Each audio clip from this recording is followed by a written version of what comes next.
À l'issue des travaux qui ont duré plus de 5 heures, une déclaration a été rendue publique par le ministre de l'Environnement de la République démocratique du Congo, F. Bazaïba.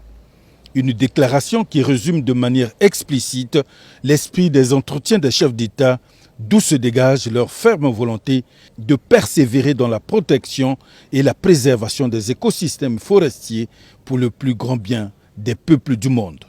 Nous nous engageons sur les 7 éléments suivants. 1. Reconnaître l'utilité d'une coopération renforcée entre les 3 bassins. 2. Reconnaître la gestion souveraine de la biodiversité, des forêts et des ressources associées des pays qui composent les 3 bassins sans préjudice de l'ouverture à recevoir une coopération extérieure dans les enjeux prioritaires qui définissent en cette qualité ou d'un commun accord au niveau régional ou des 3 bassins. 3. Développer ensemble des solutions ad hoc sur les plans institutionnels, diplomatiques, juridiques, scientifiques, techniques et technologiques adaptées aux défis spécifiques de chaque État et de chaque bassin. 4. Mutualiser et capitaliser sur les connaissances, les expériences, les ressources et les acquis existants dans chacun des bassins. 5.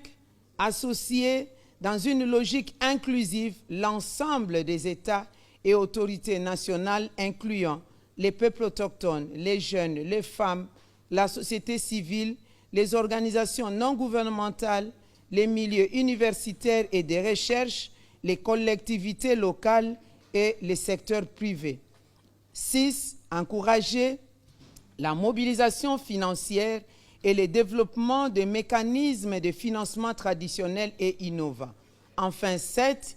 Instaurer un système de rémunération pérenne des services écosystémiques rendus par les 3 bassins.